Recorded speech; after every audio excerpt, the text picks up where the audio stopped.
What is going on, ladies and gentlemen, my friends? Welcome back to my channel, welcome back to World of Tanks. Today I have one exciting and really interesting episode to share with you, or at least I think it is exciting and interesting because it answers to many of the community's questions, the overall World of Tanks community's questions, my community's questions, and some of my questions as well actually. We're going to find answers in this episode because I am going to cover one developer Q&A session with Maxim Chuvalov and Andrei Piletsky, what you can fully watch from the World of Tanks North America's YouTube channel as well. The full video is 2 hours and 7 minutes long with every single question in there, so if you want to check it out, I'm going to leave a link in the description. But what I am going to do in this video is I am going to pick my favorite questions and some of my favorite answers. So I'm not going to pick all of them, of course. So without further ado, let's dive right into the action. While you can enjoy some 60 DP on the background, why not, right? So shout out to the player. Anyway, first question, 10 years anniversary event. So many players are already saying this is the worst possible way to celebrate it with such a tiny rewards. I said, just to calm myself down as well, I said let's wait, let's charge the rewards, let's charge the entire event at the end of it. Because it is just first act over first rewards and so on. And answering to that question, 10 years anniversary event, they say we plan something really special in August, but we won't spoil anything. Cosmetics, camos and additional gadgets later for now and much more later. So hopefully we are going to get much more.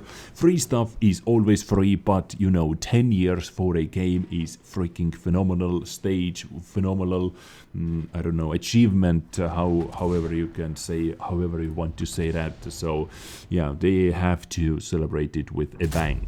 So hopefully this calms you down a bit. Let's simply wait and see what they have to offer. Moving on, next question. Let's talk about Crew 2.0. A lot of players are disoriented with the changes in the crew system, which are going to be tested in the sandbox at the end of the year, so Crew 2.0. Can you give us more information about how commanders, units and mentors special units work? We explained the mechanics during another stream, but we want an overhaul perk tree and one commander per tank system. We also want this commander to be able to handle more tanks without relearning. This is actually really interesting over here because at the moment, you know, you can use your crew in the standard tech-through vehicle, in one tech-through vehicle, and of course in the same nation, same vehicle class premium tank as well without any penalty. But with this change, they want to expand this the deck 3 vehicle, what one commander can handle, and this is really welcoming change because if you research a tank, you have to start another crew from the scratch once again, and you must retrain so many crew members at the same time, and it is really frustrating in my opinion at least. So hopefully this is going to change it and make it a lot better. A mentor will be someone unique like Santa Claus or someone like George Patton. These mentors will have special points for specific skills, so you won't have to retrain or you won't have to train some of them. There will be a lot of builds for the same commander and easy to swap, so you will be able to adjust the tank to your play style. They abandoned the idea of units as it was too complicated. They mentioned the unit system just to boost your commander, if I remember correctly, in one of their articles for the plans in 2020, I think. So seems like they cancelled that. Okay, let's move on. Next thing, how will the transition be into Crew 2.0? They say we will make sure the transition is smooth, everyone is compensated and satisfied. Okay, this is what I want to see. This is the main question what the community also has. How are we going to be compensated? Are we going to be compensated fair and square and so on? And a little fun fact actually about crew members, only slightly above 1,000 people have 11 perk crews. Congrats. Now this is, I would say, the ultimate achievement in this game, and I think they do not count in one thing. They do not count all the press accounts, all the test accounts, community contributors accounts, because I have the test account where every single crew skin is actually unlocked. So if they do not count all those accounts in 10,000 people, the grindiest thing imaginable in this game, because the amount of experience you have to get, for example, to get only a skill number like 7 or 8 is just mind-blowing, ladies and gentlemen. You have to get millions and millions of experience for a single crew member to get the skill up, to get up to 11, to get up to 12 or 10 skills is already mind-blowing, mind-boggling for me. So, I don't know. Anyway, just fun fact indeed, actually. I would like to know the real number, how many players were able to grind it out. If it is real number, congrats indeed.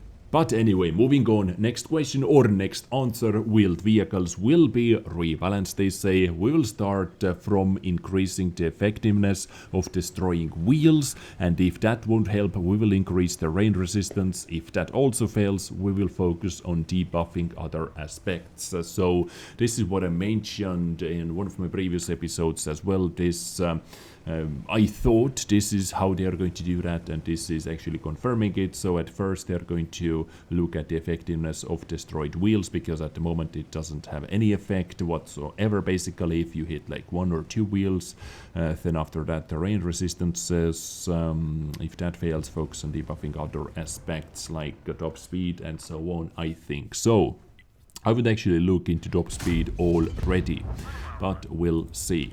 So, wheeled vehicles, moving on, next question, fire mechanics, or actually this is kind of a myth, because I have actually seen some comments in the comment section as well, where people are saying that in the wiki it says if you move with burning vehicles you lose more HP, but you can see, does a fire go out faster if a tank is stationary? Question mark. No, a fire doesn't change depending, or fire damage doesn't change depending on such parameters as movement. Maybe it was so at the beginning, but apparently not anymore. A wiki error. So now you know, ladies and gentlemen, it does not matter. Next topic, game balance. Why does rebalancing OP tanks take so long? Sometimes it takes a quarter of a year or 2. Yes, exactly. I can, like, from the top of my head, of course, we can all think about version 4. Object 268 version 4. We knew exactly, everybody knew exactly how broken it was. It took 6 months, basically. A time span of 3 to 6 months is too short, because if we do something haphazardly, it might need another change. We check how the win ratio changes depending on the player. For example, if 50% of the players have 48 to 52% win ratio, then the tank is fine. If 50% of the players have 65% win ratio on a new machine, then it's probably overdone.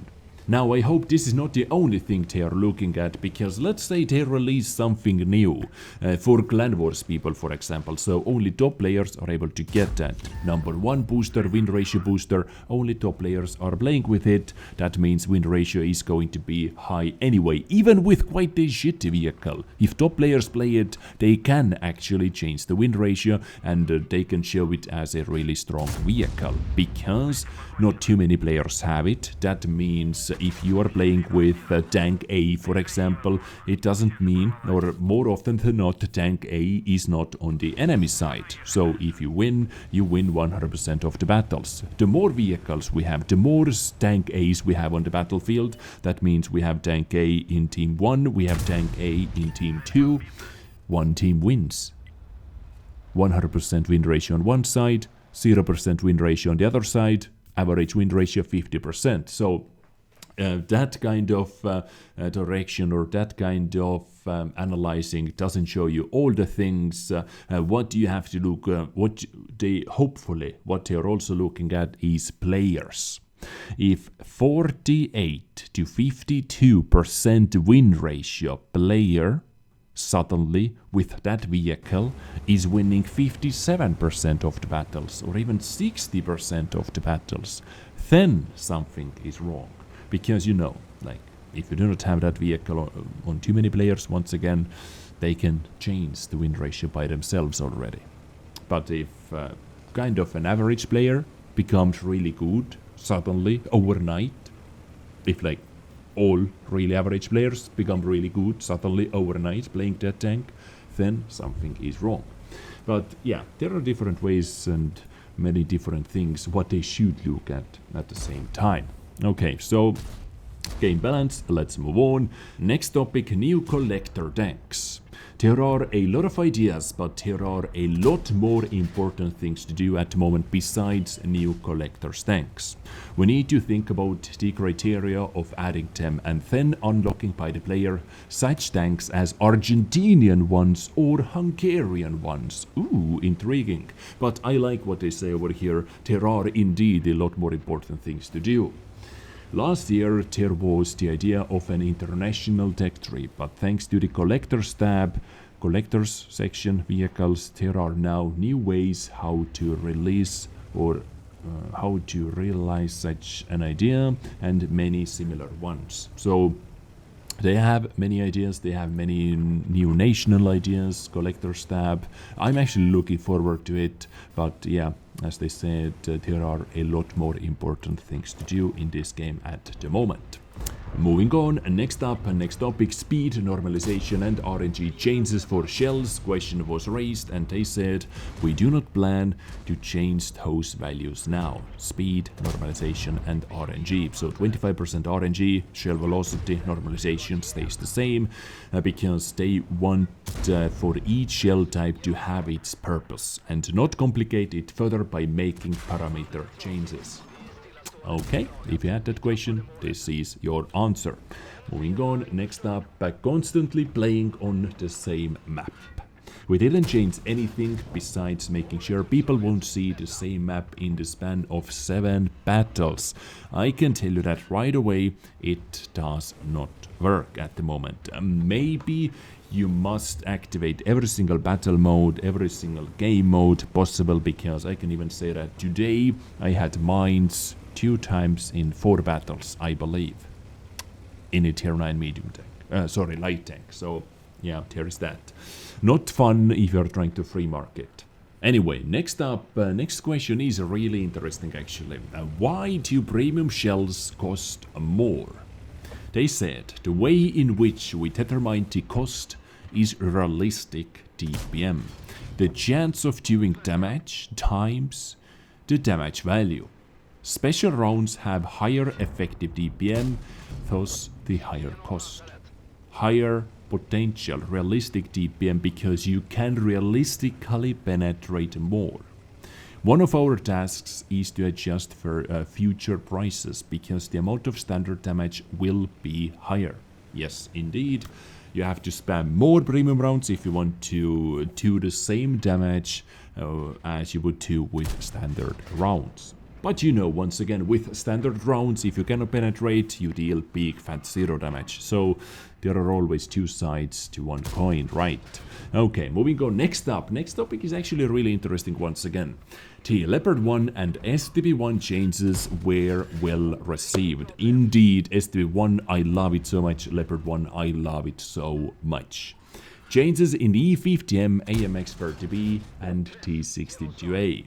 What about Object 430U? Question mark. I like what they say. We do plan to find them a niche.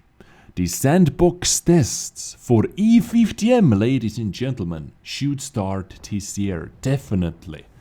I cannot wait. I love E50M, even in the current state. It is ramming god. It is one of my favorite tier 10 medium tanks at the moment.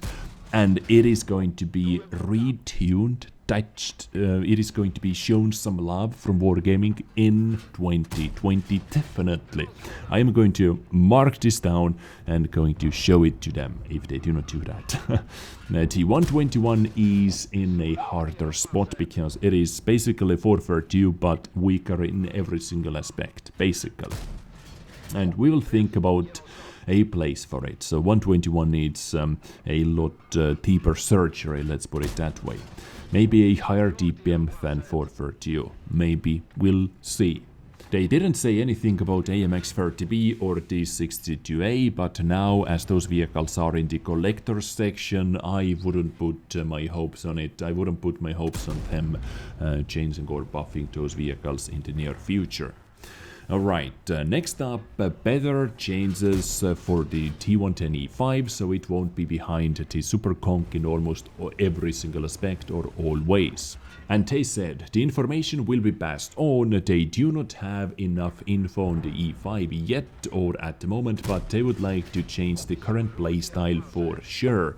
Yes, at the moment, as far as I remember from the first article, they are going to increase its DPM, and that is basically it. They need some armor changes behind the frontal right tracks as well, or something similar like that. But it needs more. It actually truly needs some more love. Removing the tumor? Question mark. Not possible, since that's how the tank looked. Increasing the tumor armor to what it used to be? Maybe. Chieftain and Object 279E changes, so they won't impact the gameplay as much as other tanks. Matchmaking changes give it the possibility to exclude ranked battle tanks, or to put them in teams symmetrically. We don't want to anger players who took their time and put a lot of effort in getting them, so basically they do not want to remove them from the matchmaking because a lot of players actually work so hard on the missions, work so hard on the clan wars to get those vehicles, and they do not want those players to miss out playing them in every single game mode. As far as I understand, what they are going to do instead is like with EBRs in ranked battles at the moment, if one team has Chieftain, enemy team is going to get Chieftain. If one team has 279E, enemy team is going to get 279E. This seems to be their solution for the ranked battles at the moment. I don't know if this goes for the final version for the ranked battles or not. We'll have to wait and see, of course.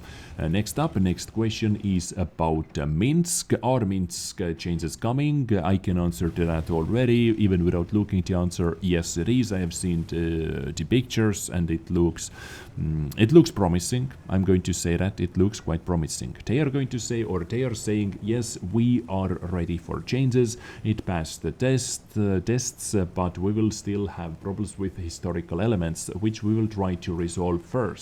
Pearl River will come soon, so we have some new maps on the horizon.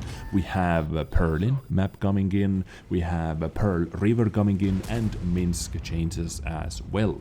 So Pearl River is basically like new old map, and Perlin is completely new map coming into World of Tanks. Can't wait. Next up, Slippery Rocks. Any updates? Yes, we're trying to fix this using the Havoc engine, but it has a lower resolution than our own physics engine. Thus, we're actively trying to improve it. Before 1.0, we didn't model rocks individually, but now we do, which is the cause of the problems. Happy modeling, happy editing, happy designing. Next up, next topic, plans to add more sounds to tanks, engines, and so on. Yes, there are plans, nothing much for now, but the sound designers are planning on improving the sound engine, which was added in version 1.0. I do not remember exactly how much the sounds changed with update 1.0. Like, did it change? I don't remember. Maybe some explosions, but not the gun sound. Not the gun sounds. Gun sounds were changed like in update 9.14, 0.9.14, or something like that. I don't know. Anyway, moving on. Next up, one of my favorite mods in this entire game. The Battle Hits mod added to the game, or an armor viewer. We need both. We need Battle Hits mod, which is just godlike mode. Basically, you can, after the battle, you can see all the shots what you took, and all the shots what enemy tanks fired at you, under what kind of angle, where did they hit, and so on. And armor viewer is something what we desperately need in this game, just to see the weak spots. I'm like tired of using third-party websites, third-party things. When, for example, like in War Thunder, they can do that in the garage. For that, we have to install mods or use third-party sites. No bueno. They said, mods are not as stable as our client and they use a lot of shortcuts. Well, yes. Okay, here is the third problem as well. You have to install all those mods all the time with every single update. So this is why we want you to add them into your vanilla claim, so they would be more stable and better for the player base. Basically, you increase the quality of the player time they spend in the game, basically, you know. Some mods are hard to implement. We are working on adding some mods and it probably will be battle hits. Whew. Perfect. Maybe armor viewing too, but that is for 2021. It's a year away, ladies and gentlemen, maybe even close to 2 years away. I know I'm sounding like a needy biatch over here, but this is what I want to see. Basically 2 mods I want to see. Armor viewing modal for making tank review episodes a lot smoother, for making tutorials a lot smoother, and battle hits. Those are 2 things I want to see in the game. This is our third attempt at this topic. So far we found problems, which are causing many problems with the client and so on, so on. So problems, yes, I understand that, I respect that. I'm not a coder, I'm not a programmer for World of Tanks, I understand, but I know, like, coding, so I understand that one tiny stupid thing can cause a rain of problems at the completely different end of the code. So I respect that, but yeah, please make it happen faster. I cannot wait. Next up, how was the anonymizer received? They said, we are very satisfied with its implementation. Streamers love it. What do you think about, guys? How do you feel about anonymizer? There is one thing I have actually seen more often now than before, and those are players who were already kind of dicks to other players in this game. Kind of idiots, you know. And now they can hide behind the anonymizer and they are even bigger trolls and even bigger idiots and even bigger dicks in the game to other players. But this is just one thing. Overall, I would say this is actually quite a decent thing. I do not see that many, ooh, we have that tomato, ooh, we have that idiot in the team, chat messages in the in-game chat anymore. So this is a positive thing, of course. Moving on, any word on the third set of missions and campaign? They are going to calm us down, saying not quite now, no plans, because not too many people have finished the second game, including me, so yeah, there is no reason to add the third one as well. Most likely they have their threshold, their own threshold when, let's say, 100,000, 200,000, I don't know how many players have finished, have received the final reward vehicle, 279 or Object 260, and then they're going to work on the next set of campaign just to keep people busy all the time, just to keep people active. Quite obvious, right? Next up, we actually have 2 more questions to cover, so we are close to the end. You did it. You did it. Next question, will we see some changes to artillery? No changes before the next sandbox. They will be implemented in the round after that, so players can test changes or changed arty before the planned implementation. So on the sandbox, what they are testing is changes to the ammunition, you know, 1 ammunition stunning, 1 ammunition damage engage and AP, but I don't know what they're going to do with AP, because at the moment it is 99.99% useless, and the difference between damaging AG and stunning AG is also so minor. Basically nothing is going to change. I just want to see what they come up on the sandbox next. Well, basically we can say that artillery is never-ending debate, never-ending topic all the time. People think they should remove it and so on, but they are never going to remove it. We can only talk about changes and changes and changes after that and changes after that. Finally, final question, any plans on expanding Twitch Prime? Question mark. Yes, there are plans to add more packs, but only after we finish talks with the Twitch itself. And today, actually, I didn't remember they added some kind of a cosmical or cosmic care package. Today I actually accepted it, so if you haven't done that, go check it out. If you haven't reached Prime, by the way, and if you have, you can actually use it on my Twitch account as well, twitch.tv/chessgames, because we're streaming occasionally. Link is in the description. Yep, shameless sellout action, shameless blog over here, but hey, desperate times, desperate needs. So, ladies and gentlemen, quite a lot of questions. I don't know, like 21 questions, 22 questions in total. What I covered in this episode. Let me know what you think about all of this. Quite many hypes over here, mods, for example, E50M, and many other topics. Rewards for the anniversary are going to be better at the end. So, yeah. Quite a lot of hype. Let me know what you think about that in the comments down below. I hope you enjoyed it, this type of episode. If you did, let me know in the comments as well. And also hitting that like button, subscribing, notification bells, all that is for free. I catch you next time. Stay awesome, stay sexy, take care, and bye.